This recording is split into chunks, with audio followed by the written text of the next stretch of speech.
Hello and welcome to Center Ice Cardcast, your one-stop podcast shop for all things hockey cards. My name is Eric Andrews, also known in the hobby as Hammerhawks, and I'm joined by my co-host and fellow hobbyist Aaron Goldstein, better known throughout the hobby as Crease Collector. So just to kick things off for this episode, we wanted to obviously just touch on the latest Upper Deck release, with that being Upper Deck Artifacts. And even though that did come out a couple weeks ago at this point, we wanted to just purely focus on Vezina Collection in the last episode. So having kind of passed over Artifacts last time, we did just want to touch on that a little bit. Obviously, at this point, Artifacts is a very, very established product. You basically know exactly what you're going to get. The inserts and everything are pretty consistent every single year. And yeah, like I said, you just kind of know what you're going to get. But and not to harp on it too much, but we did want to at least make note of some of the quality control issues with the product this year, as there have been some fairly glaring issues with the product. And again, not to harp on that and make that be the focus of the product, because there's obviously some fantastic cards throughout the product, but we just wanted to discuss that to make sure that people are aware of that should they decide to get a hobby box or a case or whatever it might be. So I think there's really two things that stood out to me. One being that the centering on a lot of the cards is off, like they were just miscut and they're kind of slanted. I know people have really noticed that specifically on the rookie cards, and I know a lot of the Alexi Lafreniere-based rookie cards are unfortunately crookedly cut like that, and even some of the parallels as well. So that's just kind of unfortunate. But even with that, I think it's important to recognize that that isn't really Upper Deck's fault, because to the best of my knowledge, they outsource that. They outsource the printing, and I'm pretty sure the cards are cut by the same company that does the printing. So that really isn't Upper Deck's fault. In order to fix that, they're going to have to, pay to have the entire run of cards printed again and cut again. So, that's just something to keep in mind. It's not like, someone was just sitting in Upper Deck's warehouse with a pair of scissors and just, wasn't paying attention like that. That's not how it works. So just to clarify that. And then the other thing, which to the best of my knowledge is Upper Deck's responsibility, I could be wrong, but I think they are responsible for actually packing out the product and making sure that, odds are met with the boxes and stuff like that. And unfortunately, with Artifacts Hobby, there's a pretty widespread issue of some boxes not having a single hit within them as far as memorabilia or autograph cards. And then you'll see the next box has twice as many hits. Over the course of a case, yeah, maybe you're getting, that fair amount and it's balancing out. But if you just bought a single hobby box and only got, a base rookie or, another parallel or something, and to get a single memorabilia or an autograph or anything, that's obviously a pretty substantial issue. So we just wanted to mention that so that people are aware of that in case they haven't been, paying attention to box breaks or anything like that. Or if you were considering buying a box or a case, again, we just wanted to mention that so that you're aware of, that might be something that you run into.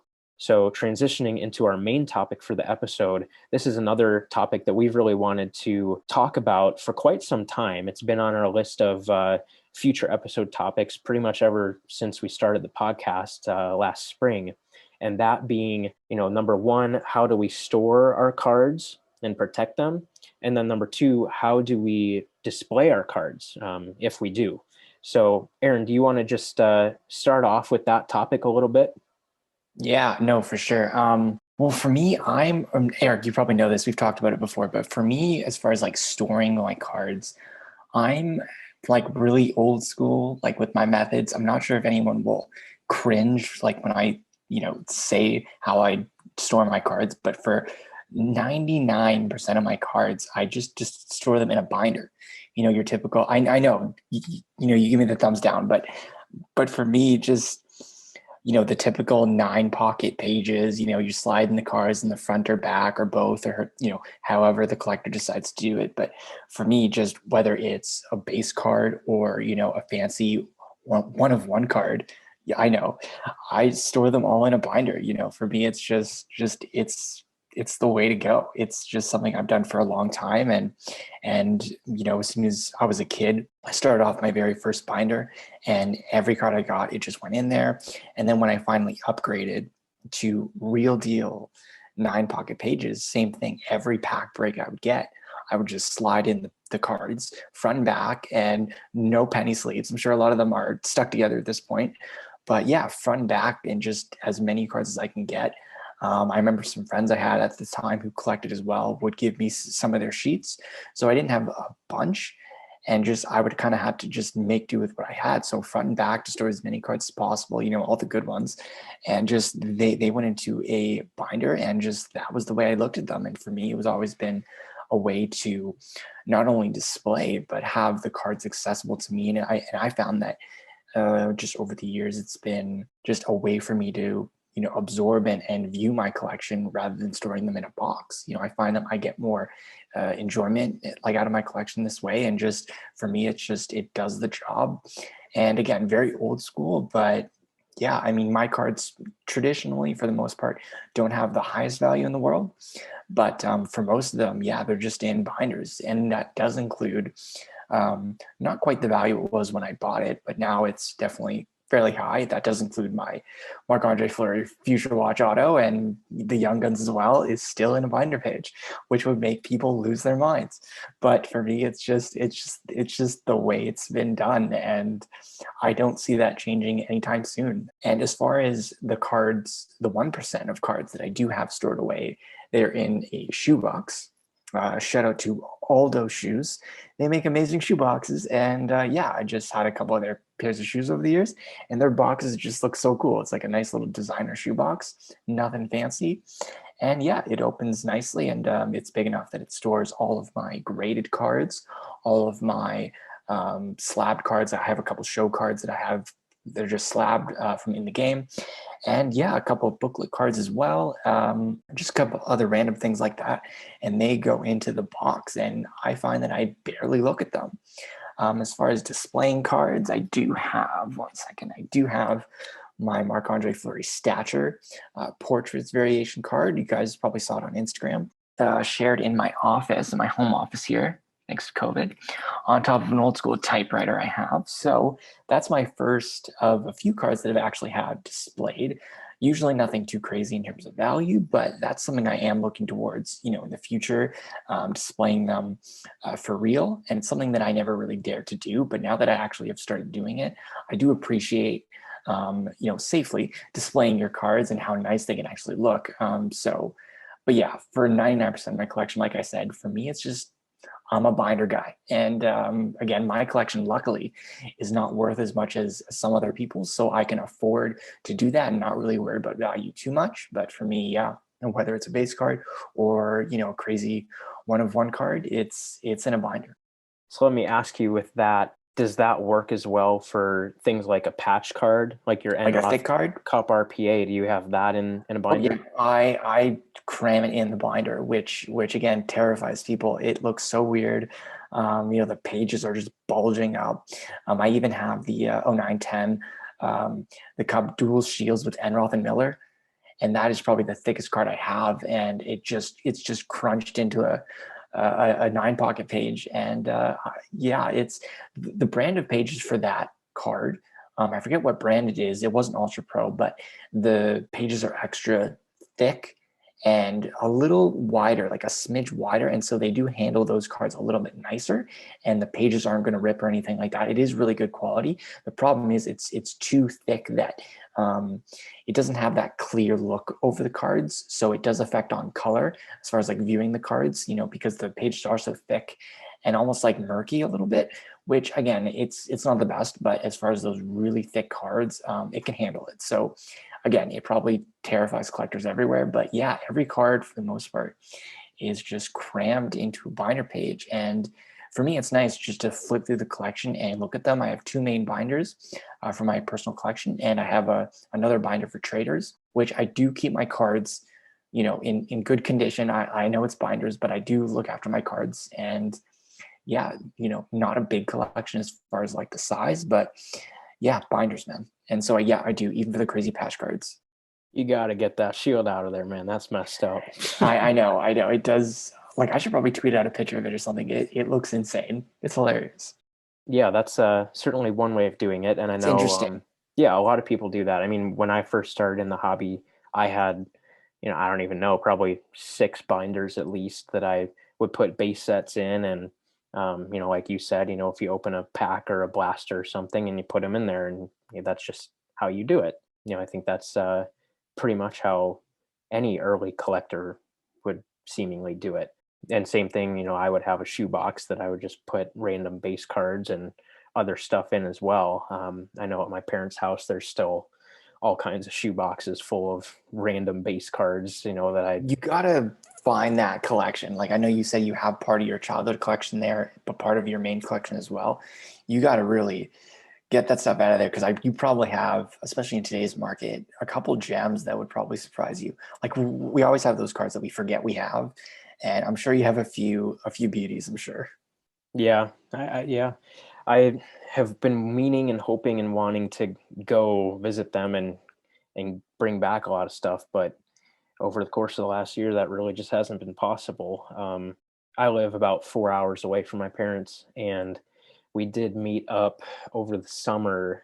We had to swap cars for something, and then eventually swap back. So I was able to see them for that, but that was just kind of meeting in the middle. So I wasn't really, I haven't been at their house since Christmas of 2019. So it's been a long time, but whenever I end up getting there, I'll definitely bring some stuff back. And even when we did swap cars, they did bring a nice stack of some 4-row boxes and 5-row boxes that I had. That's right. That's right. You were going through them with me. So yeah, and even just seeing some of those cards from my childhood was interesting. I know I don't think I've mentioned this to anyone in a long time, but I used to collect Noah Welch, who was a Pittsburgh Penguins defenseman prospect, and he was the guy that I had met when he played with the Chicago Wolves a while ago. So I had a little collection of his stuff, and really just haven't even bothered with that collection. And I don't even know how many years, probably at least like 7 or 8,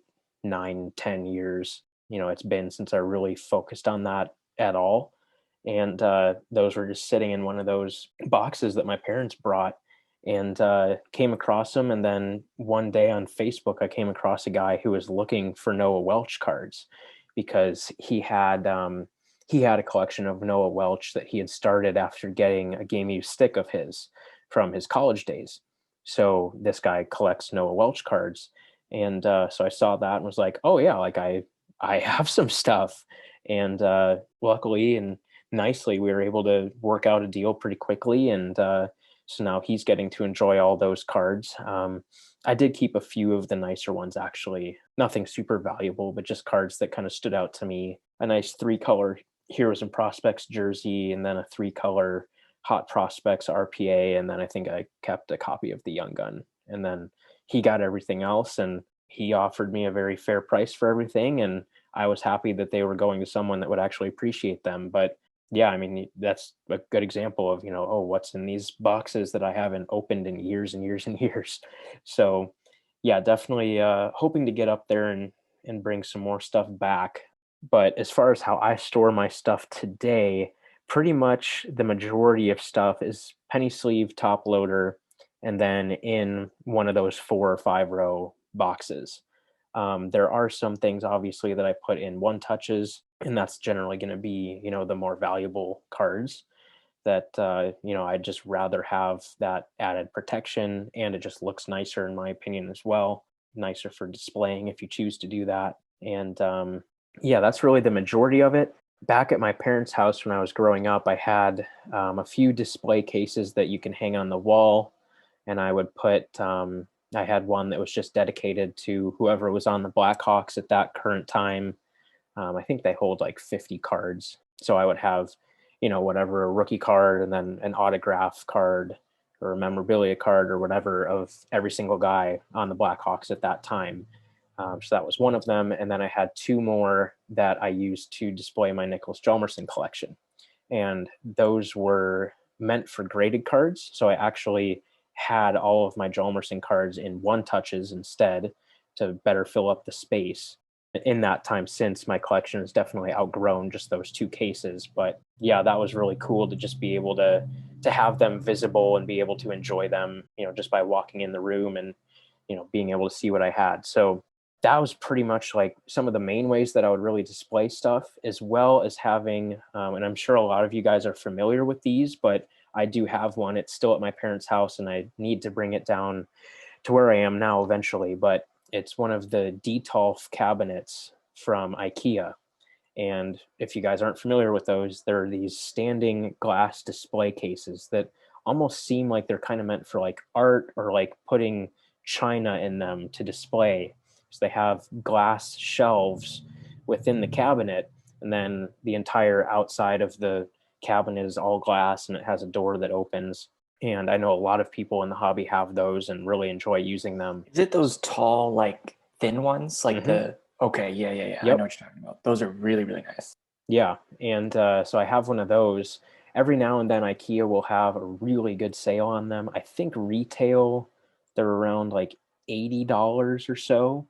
And when I got mine, it might have been like Black Friday or something like that.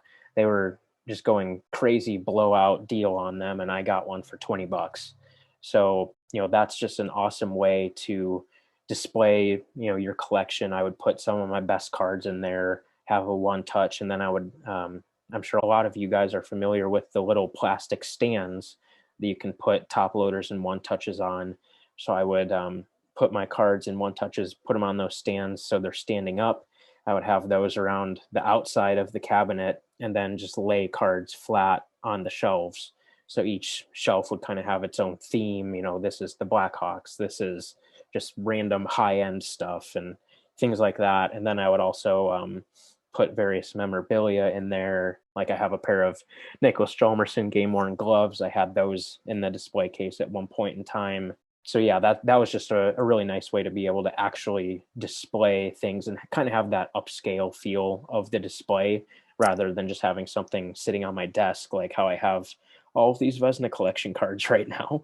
But yeah, I What a currently display, though.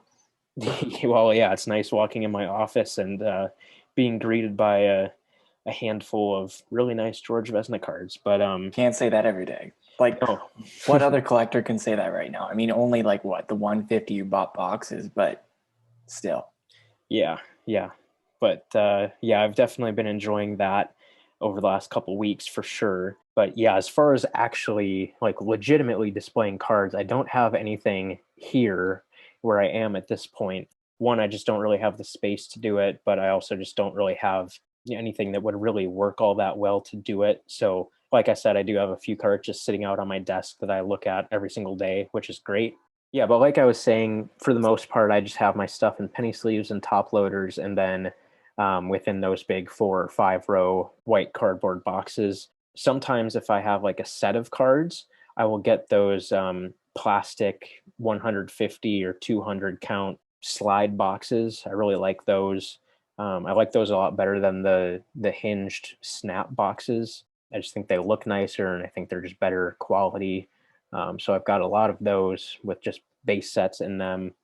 Yeah, that's really kind of how I do it at this point. It's not ideal. It's not how I would like for it to be, but until I'm in a better situation with better space, that's pretty much just gonna be how it's gonna be for a little while. But yeah, I think that kind of summarizes what I do pretty well, and you've obviously explained what you do, Aaron. That said, these aren't the only ways to do things. Do you want to maybe talk through not only the methods that we use, but also some other methods and maybe what some pros and cons of those methods might be? Pros and cons, that's a good one. As far as like the high end stuff, I've seen people do like, like this is the cream of the crop, the custom frames for certain sets they put together, which I would love to do with my Win Club set that I'm piecing together. Like Eric, I know you have a set. I'm not sure if you would ever consider a custom frame job, but something like that would be insane. I mean, obviously mine is still ongoing, whereas yours is complete. But something like that for a set would be really cool, like displaying it almost like a piece of art, and just that would be amazing. Like just doing something like that.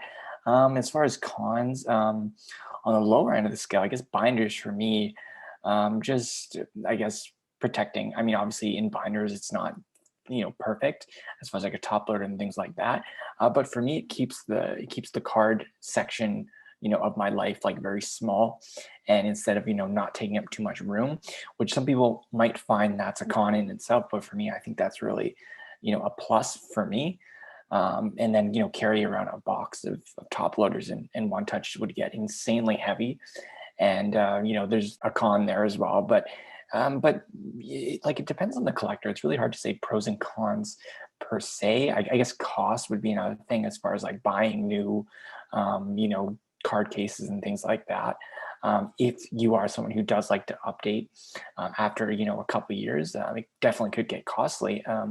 Like, I remember a collector I was talking with not too long ago who ordered a giant order from Ultra Pro, who just wanted to swap out their current card protection, whether it be top loaders or one touches, with a whole new set of them, whole brand new set. So that definitely can run up the prices. Whereas binders and binder pages you can get anywhere. So it definitely keeps costs down if you're a collector, if you're a new collector who has suddenly accumulated a lot of cards or plan to in the future. It's definitely a good method that can get you from the start of your collection to a couple years in before you decide to do something else. So yeah. Yeah, I think that's a good point for sure. I mean, the cost is obviously a factor, especially nowadays. I mean, you look at one touches. I bought a stack of one touches for the Vezina cards, and I mean, it was just crazy. I mean, the price of supplies in general has gone up a lot over the last year, but especially it seems the one touches specifically have gone up quite a bit. I think I spent around $30 just getting some one touches for these cards, and in my opinion, it's obviously worth that investment. I want to protect these cards as best as I possibly can. But I mean, that's still, definitely a steep price. And I would never, consider putting a one touch on every single card I own. I mean, that's just, That's a good question though, that you kind of started with. I mean, just the fact that kind of spreads out here, but the fact that you collect, or in this short time period, we're planning to collect, in a sense, these new batch of Vezina cards, and you needed the protection to kind of go with that. Whereas if you were a collector who was new or just collecting base sets or something, your whole method of displaying cards or protecting cards might change depending on what you collect. Like, if I was a high-end collector or a high-end rookie card collector, my collection would have to be, in my opinion, would have to be overhauled and changed completely because of just the fact of what kind of cards I want to collect. So that definitely also comes into it too, like what kind of cards you collect or where you want your collection to go. It can go so many different ways.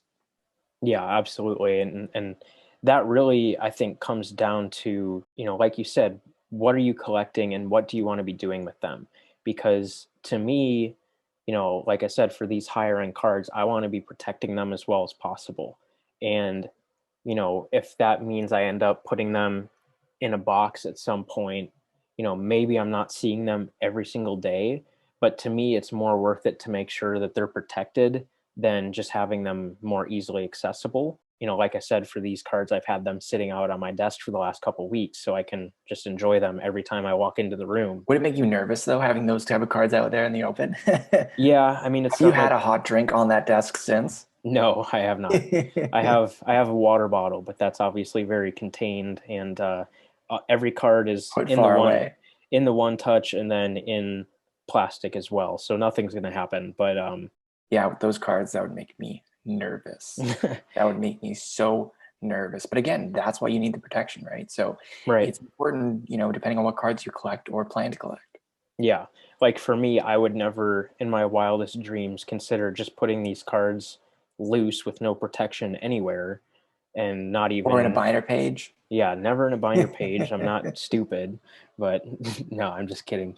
But no, I mean, like we were saying, I think it depends what it is. If you're just collecting, Upper Deck Series 1 and 2 every year, and you want to put them in a binder so that you can easily see what you have, what you're missing, and then also be able to, regularly be looking through those and enjoying them, that's perfect. And that's, in my opinion, a binder is the perfect way of storing those cards because it just makes sense for what the cards are and what your intention is with them. Now, if you're collecting, those high-end rookie cards like Aaron mentioned, and you're collecting, Gretzky rookies and Crosby Young Guns and stuff, you're welcome to do whatever you want. I would not advise you to put those in binders. It's just not the best It's way to so protect cool them. though, seeing, like, I'm not sure if you noticed this too, but because of the whole hockey card and Gretzky craziness that we've seen this past year, a lot of people have been posting up um, real or fake copies, but they've been posting up their own Gretzky cards, maybe from like their dad's collection or some collection they inherited. And you're seeing people post up, cell phone pictures of, oh, is this worth to get graded? And it's a Gretzky card inside of a 9 pocket page from back in the day. And I'm sitting there like, okay, like half of me thinks that's kind of awesome because I'm a binder guy, but half of me also thinks like there's a Gretzky card sitting, vulnerable inside of a random 9 pocket page, like on the corner pocket or something like that. But part of that makes me nervous too. But it's also kind of fun. Like hockey cards didn't have the same, I guess, value back then, obviously. So people just stored them how they wanted, and that's why a 10 is so valuable, right? But it's always funny to me seeing a Gretzky rookie, especially with the prices we see now, inside of a pocket page. To me, it's hilarious. Yeah, and I think that's something that you want to think about too. Not that this is the end all be all, but for me, like with these Vezina cards, I want to protect these as well as I can, not only just because of the value, but also because of how scarce they are. Whereas if you just have a base set of Upper Deck Series 1, if something were to happen to even a full sheet of those cards, it's very easy and cheap to replace those cards. Not a big deal. Maybe with shipping and everything, maybe you're spending $5 to replace those cards if something happened. But something like this, if something happens to them, you're just kind of out of luck. Good luck replacing those, and if you do really want to replace them, you're going to have to pay a lot of money. So to me, that's why it's important to protect them as best I can.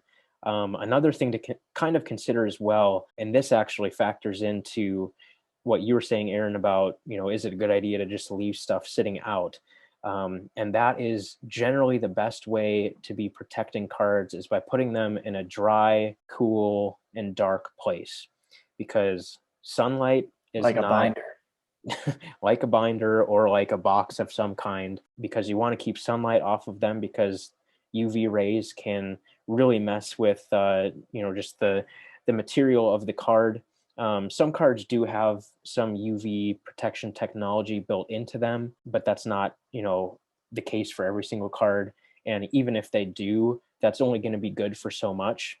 Pretty much, I can guarantee if you just leave a card sitting in direct sunlight for a long time, I'm not talking about a day, but if you leave it sitting out for months or years somewhere where the sun is going to be shining on it regularly, that card is going to be damaged after a while. I have a Just Brodeur jersey card that's totally the back of it. I used to display it in one of those card slash puck holders in my room, in my bedroom. And I got it when I was like a kid.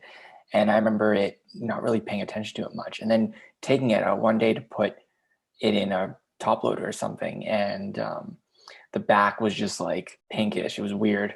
I still have it. It's hilarious. But yeah, just sun damage. It's a real thing. Yeah, it is. And another area where you might notice that is with autograph cards, is the sun will actually fade the autograph.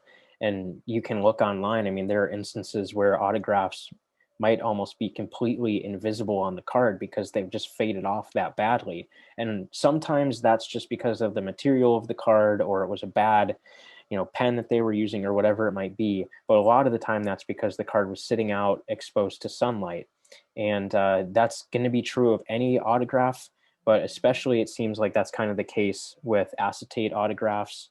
Those are just a little bit more prone to that type of damage. So that's just something to keep in mind. You do want to keep them in a relatively dark place. That doesn't mean you can't display anything. It's just, if you are going to leave something out, you want to be mindful of that. With me in my office, I do have a window, but I have the blinds closed the whole day. So there's really never just direct sunlight coming in the room. So I really don't have to worry about that too much. Another thing, like I mentioned, is you want it to be dry, because if there's a high amount of moisture, or if it's just really humid in your living space, that can damage the card as well. It can kind of not really make them moldy, but it can kind of just like damage the card stock, and it can also warp the cards as well. And obviously you don't want that. And then temperature can also kind of factor into that, and that kind of goes along with the dry component of it. Generally, if you're kind of in a colder area, you're not going to have to deal with that as much. But if you're living, somewhere deeper south in the U.S., or anywhere where it's just really warm a lot, you can almost kind of have a melting effect for your cards, especially if you don't have them protected individually. So, say you have one of those slide boxes that I was mentioning, and I just put a whole base set in that slide box. All of those cards are on top of each other. And if it gets humid or if it gets really hot, those cards can basically just like melt together and kind of just become one big block. And sometimes you're able to salvage them and get them apart, but sometimes if you do try to pull them apart, you'll end up peeling off some of the some of the ink or whatever it might be. So that's just another thing to consider, with how and where you're storing your cards. Is you just want to be aware of things like that, and you want to be doing what you can to protect those cards as well as possible while still being able to enjoy them. I mean, if you just have everything in a box thrown, in a closet and you never look at them, well, I mean, yeah, you're protecting them pretty well, but are you getting any enjoyment out of them just sitting in a closet? Probably not. So I think there's kind of, that happy medium and happy balance that you have to figure out where that is for you. For me, I prefer having that protection component more so kind of focused on, as opposed to being able to regularly see things, just because I know that, some of my more valuable stuff, if something were to happen to it, I'm kind of out of luck at that point. And I'd rather make sure that the card is going to be in as good of shape as possible. So, I think that's kind of just some pros and cons there, as far as storage conditions. One thing I also wanted to mention too, it seems like a lot of people don't really know about this trick. I know that I wasn't really aware of it until a couple years ago, but now that I am aware of it, I use it all the time. If you guys do use penny sleeves for your cards, whether you end up putting them in top loaders or not, what you should or can do, I guess I can't say you should do, but I would recommend that you do it, is there's a couple different ways you can do it. Some people will refer to it as flicking a penny sleeve. And what that means is you just take the penny sleeve and you open it a little bit at the top, stick a finger in the penny sleeve, and then flick the corner so it breaks the seal of one edge at the top. And that's one way of doing it. I just personally take a pair of scissors and just make a little cut on the edge. And what that does is allows for the card to go into the penny sleeve easier because there isn't that pressure from both sides at the top. A lot of you guys might be familiar with, if you go to put a card in the penny sleeve, you get the one corner in fine, but then you go to put the other one in and it just kind of gets caught up on the top of the penny sleeve and you feel like you're almost just jamming it into the penny sleeve. Well, by doing this and breaking that seal at the top, you're pretty much eliminating that issue because there isn't that, restriction and pressure on the other corner. So it's just easier to slide in to the penny sleeve. So that's just one thing I wanted to mention, and something that I've been doing for the last few years at this point that I think is a really effective and simple tactic to use. And Aaron, I know that you enjoy doing that as well, correct?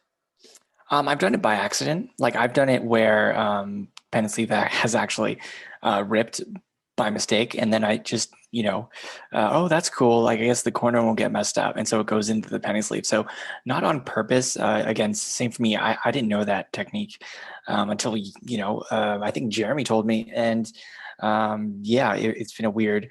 Not weird, but it's been a kind of a weird thing to do, but it works, man. It's a weird thing to say to someone, but it definitely works as far as if you're a collector who really wants to take good care of your corners, especially if you're sending it off for grading and things like that.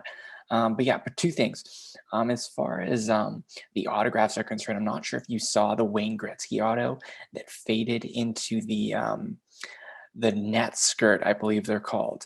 So for those who don't know, the in Upper Deck SB Game Use, Upper Deck has a lot of cool net material that they get players to autograph, and they had a Gretzky version of they had the net cords, things like that, and so they had the net skirt, I believe it's called, right, and they had Gretzky sign it. And so whatever material the net skirt is, I've never seen this before in my life, but it actually I'm not sure if it was a combination of light plus the material, but I don't think it was light, but the actual autograph actually soaked into the material. And it does that in a sense with jerseys, but not as much. It kind of just stays on top, on that top level. But for the net skirts, it was soaked into the material so much that you can barely tell that there's an autograph there. I believe there's like a bluish hue that's now on the net skirt, I don't even believe you can actually see the outline of the actual autograph. It's just a white material with a bluish, like almost like a smudge, but it's a very light smudge. You can't even notice it's there. But that's a Wayne Gretzky auto, and it actually sold for a pretty decent amount. I'm not sure the numbering on it. I want to say like 25, 35. I could be wrong on the numbering, Less but than that. Less than less that. than that. They're Okay. very rare. Yeah. Okay. So clearly the person was just paying for the card. I'm not sure if they're a suck collector or what, but because it's a Wayne Gretzky autograph, essentially without an autograph. It's just at this point a very low numbered Gretzky card, which I guess would still have value. I'm not surprised it's sold, but the fact that it's sold for that kind of a price is just insane to me. I got to look up the price, but unreal that a card would sell for that much. And I've never seen that before, so I just thought I'd mention it as far as us talking about autographs and keeping them safe, things like that. I'm sure that'll be the last of that kind of set, unless they put the acetate on top of the card and build it like that, like a UD Ice card. I don't know if we'll see a set like that again, because clearly those material is just not acceptable for an autograph card. I mean, it's not Upper Deck fault. They're trying things new. They obviously didn't do this on purpose, but it's just a thing that unless the card is built up differently, that on card or on material autograph just does not work. And we've seen that. And second point, have you seen those? They've been around for a while, but I've just been exposed to them fairly recently at the 2018 Expo. I got my hands on those recessed snaps. Not sure if you know what those are, but they're not a top loader, but they're almost like those boxes that you'd put cards in, like you just spoke about. But they're in different sizes, and you just kind of place in your card, and you overlay a thin piece of uh, plastic, almost like just a dumbed down version of a one touch, and it just very has like a nice small profile on like a one touch. And those recessed snaps are my favorite. I only have one. It was a giveaway from Ultra Pro, but yeah, they're awesome. So if I can get my hands on a couple more of those, to me they're just so awesome. um, yeah, so if anyone wants to sell me those in bulk, let me know, because maybe I'll be interested. But those are really cool as far as displaying your cards and not having that bulky look to them. I'm not sure if collectors care too much about that, but yeah, those recessed snaps are definitely an option. Yeah, I think I have a few of those. They're Not nice. not too many. I think just I've received them from people shipping with Yeah, them, for a but deal. um, yeah, they are nice for the display component of it. I know some people have concerns about whether or not the recessed area is deep enough, because sometimes you put a card in something like that and then it can actually get stuck to that top layer. Oh, Um, I haven't had that. For me, it's just a random insert card. So I haven't had the experience of different sizes or displaying any thick cards yet. But I guess it's possible. But I guess I'll rethink the recess snaps maybe, but who knows? We'll see. Yeah, it really just depends on, if the card is sitting down far enough. And that actually brings us to a good point of screw downs. That's another thing that screw downs are kind of known Yeah, don't for. use those. Um, some people love them. I used them all the time growing up. I used to as well. I had one or two. Yeah. I really liked them, but I haven't used them in probably at least 10 years, just Are we talking because. about or maybe both? Are we talking about the one touches with the screw, or those actual like slab like things? Yeah, those ones, those one touch things. Have you seen those giant slabs that are just Yes. massive? Those like Hmm. other kind of screw downs. Those things are just a nightmare to me. It just you like you've heard about cards actually the first layer of card front or back just being completely peeled off because the plastic has just been literally sandwiched to the card for decades, depending on the card you're talking about. But yeah, so screw down one touches are like I guess the okayer option, but still not the greatest. But the actual slabs like that are screwed down together are just not ideal. I've seen a couple of Gretzky's in them too over the years. Just not the best. I mean, I guess it's hit or miss whether there's car damage, but try to stay away from anything with a screw. I guess in the past it was new stuff at the time, great, but now there's definitely better options. one touch is being ideal, but I mean, yeah, anything but a screw down is the way to go. Yeah, and even with that, whether it be just kind of the screw downs that are similar size to a magnetic one touch, or those giant ones where you have the screw on all four corners, like Aaron's talking about. Another thing with those that can cause damage is just the nature of having the screw is actually putting torque on the layers of plastic. So in some instances, what'll happen is that pressure will actually press the card and make it slightly expand.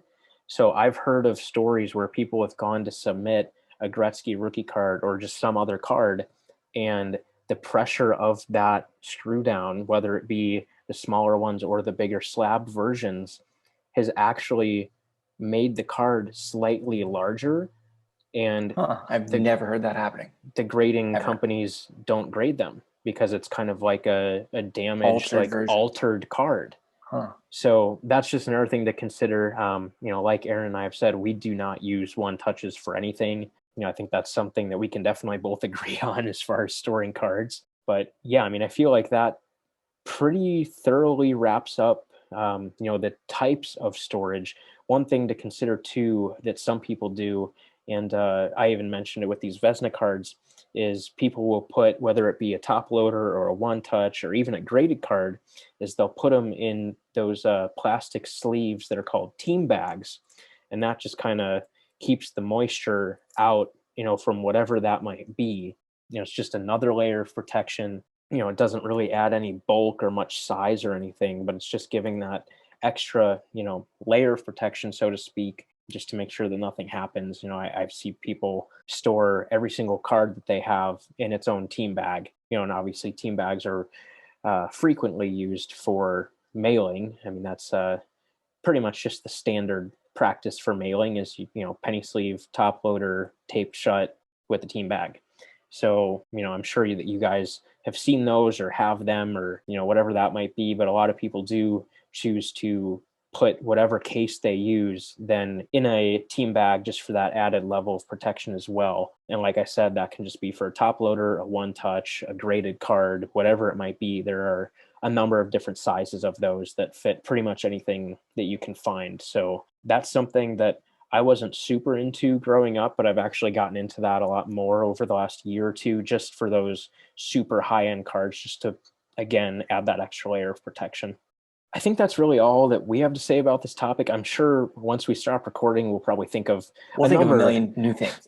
Yeah, I think that does cover it. And, if we do think of something else, maybe we'll do a follow up episode or follow up segment at some point about it. But I feel like to an extent that it really isn't that extensive of a conversation to have. It's kind of just explaining what the options are and why we do what we do and things like that. So It's cool to see what other collectors do, how they store their cards, display their cards, and why. So definitely, it's been cool hearing about your stuff, Eric. I didn't know you did as much as you do as far as displaying your cards and things like that, or your plans for the future. So that's been really cool for me. But if you guys have any pictures you want to share with us, or how you display your cards or store them or whatever, definitely send us a message on Instagram, tweet it at us on Twitter or something like that. And yeah, it's always cool to see. absolutely. And obviously, last episode was focused on the Vezina collection, and I opened two boxes live on that episode. And if you guys have watched or listened to that episode, you understand that I still had a couple more boxes left. And if you haven't watched that episode, please do. Please watch it on YouTube. You can listen to it somewhere else, but actually watching it is really good for that episode just because there's a ton of images throughout the course of the episode about the product. And then obviously the cards that I ended up pulling as well. So, And Dr. Price's insight was unreal. So definitely yes. check that out. Yes, so definitely a must-watch episode for sure. But if you have listened or watched that episode, you're probably familiar with me saying that I was wanting to save one of the boxes that I had to open with one of my friends from college who just lives pretty close by, actually. So he actually drove up to visit me last weekend, and no worries about COVID issues because he actually had it about a month ago. So he's totally good. So we didn't have to worry about that at all, which was nice. Kind of just nice to see someone and not even really have to think about it. But anyway, yeah, he's more a baseball and basketball guy. But and he actually brought up some of his cards to show me, and we were just going through some of them. And he has a pretty extensive Tim Duncan collection, if you guys are familiar with basketball at all. And then he also has a couple stacks of rookie year LeBron cards and some MJ stuff and stuff like that. And we were just going through, and he was asking my thoughts on, oh, should I send some of these in for grading? Which ones? What would you recommend? So just having that conversation was pretty cool, especially shortly after we did our grading episode. He had been thinking about that for a while, and then hearing that episode, he was like, "Oh yeah, like we got to talk about this."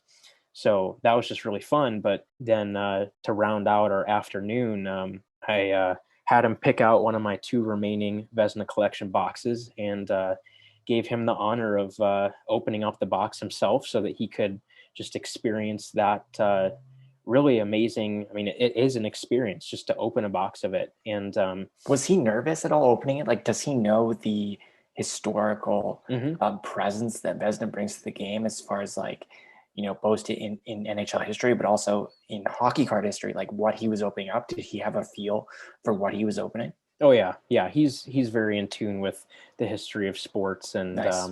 things like that. And he had watched the episode, so he knew all of the context of the product and everything. So he totally knew what he was getting himself into. And kind of the way I've explained the Vezina collection to some people that aren't super in tune with hockey and hockey history is I say, okay, I assume you're familiar with Cy Young in baseball. Every year the pitcher of the year gets the Cy Young award.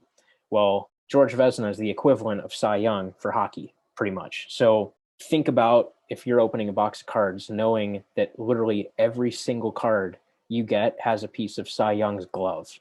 Like that's the equivalent of That it for that would hockey. be insane. I've also heard Honus Wagner as well, and being compared to Vesna, like as far as the historical context as well. Mm-hmm. But Cy Young is a perfect example as well, especially because the trophy component as well being named after, of course, Cy Young. So and the Vesna trophy as well. So that's a good comparison for sure. Yeah, so he definitely understands the significance of the product, and he loves opening boxes and stuff. That's one of our favorite things to do together is just pick up a cheap box or even just a blaster or something and open it together. We would do that pretty regularly in college and even after the fact. So I really wanted to share that experience with him and just him be able to experience opening a box as well. Obviously on the last episode I got my fair share of opening up these boxes. So I was able to let him enjoy it himself. And so obviously, you guys know full well that it's a very quick break. It's 2 cards a box. So it was very fast. I mean, we went through the box in, all of 1 minute. And, but it was awesome. I know he really enjoyed it and was just in awe of the product and the cards. So, obviously, with the context of knowing what came out of the first 2 boxes, we were, not expecting anything over the top wild by any means. Based on the odds of having 4 boxes, I kind of figured that one of these last 2 boxes would have one of those large base pad cards numbered out of 5. So, with 2 boxes remaining, it was pretty much 50-50 of are you going to pick the box that has it or not? And so he opened up the box, took out the little insert about the art card redemption from Dr. Price, which, by the way, to give you guys an update, the art cards have been found and are finished, and they are ready to go for the redemption drawing, which will happen on February 12th. I don't believe that we will be having an episode before then. So we'll give you guys an update on that after the fact. Hopefully I'll have some great news that I got one, but I'm not holding my breath either. But yeah, just to give you guys that update, the art cards did show up finally, and they are ready to go and ready to be enjoyed by 4 very lucky collectors. So he took out that insert explaining that, and he was familiar with that whole story and everything. And took out the box, took off that gorgeous white painter's tape that Dr. Price adores so much. So then after taking off the painter's tape and getting into the box itself, obviously, had those fillers and the decoys and stuff. So he took off the top layer of decoys, and obviously the first card was a trophy winner dual memorabilia with a Vezina cloth piece, so one of those quote unquote one of one cloth variations, and the other player was Rogi Vachon. And what's nice about the Vachon piece is obviously it's two color with a really nice seam, but it's also Montreal Canadiens jersey piece, which kind of just ties in with the Vezina theme really nicely. So that was a good way to start the box for sure. Just getting that nice vintage goalie piece there, and then obviously getting the cloth Vezina 101 variation, so to speak, was a good way to start the box. And then there were the fillers in between the two cards, and just by picking up that trophy card, he kind of just nudged the fillers between the cards just enough where once we were done looking at the trophy card, you can look down and tell immediately, okay, that's not another trophy card. So we knew right away what was going to be there. And then, he slowly picked up the fillers and, slid the card out. And we were just blown away at what we saw, with that being just an absolutely gorgeous base pad numbered out of 5, with all of that red stitching and just some beautiful wear on the leather itself. Just a breathtaking card in person. I was really hoping that I would get one out of the 4 boxes, and luckily enough, I did. Like I mentioned, the odds of getting one out of 4 boxes is really good, but comparatively, there are only 45 total of those cards, so it is theoretically the hardest card to hit, or the hardest category of card to hit within the product. So I was really hoping that I would get one, and he ended up bringing that stroke of luck and pulling just a fantastic card. And I know I was blown away, and he was blown away just to be looking down and looking at a card like that and just being like, whoa, like that's pretty special. So just being able to share that experience with him was definitely something I'll never forget. I know he enjoyed it, and something that I've been looking forward to for a while, because we hadn't seen each other in quite some time. He actually was the one that married me and my wife, and we had not seen him since the wedding, actually. So it had been quite a while since we seen him, even though he only lives a half an hour away. But just sharing that experience with him was really cool. And also just wanted to provide you guys with an update about Vezina Collection for the cards that I own. You guys have seen, hopefully seen the 2 trophy winner cards that I got in the first break. And then obviously with this Vachon, I had 3. And luckily enough, I've been able to trade all 3 of those trophy winner cards for Blackhawks that are within that trophy winner set. So I'm extremely excited to get those cards in the mail. They obviously fit my collection substantially better than 3 quote unquote random goalies that just, not that they don't interest me as much, or at all, but, certainly the Blackhawks are way more interesting to me in my collection. So very happy that I was able to really quickly and easily acquire those, and pretty much just have a straight across deal with a few different people to get those cards. So very excited about that. I still need to acquire one last one, but I've got leads on 2 copies of the card, actually. So I'm hopeful that I'll be able to acquire that last one and kind of round out my my trophy winner mini set, so to speak. And if I can do that, that'll really just pretty much cap off Vezina Collection for me. I think at this point, there's really not much more that I could ask for. I got the base pad, and then I got those 2 just breathtaking relic cards.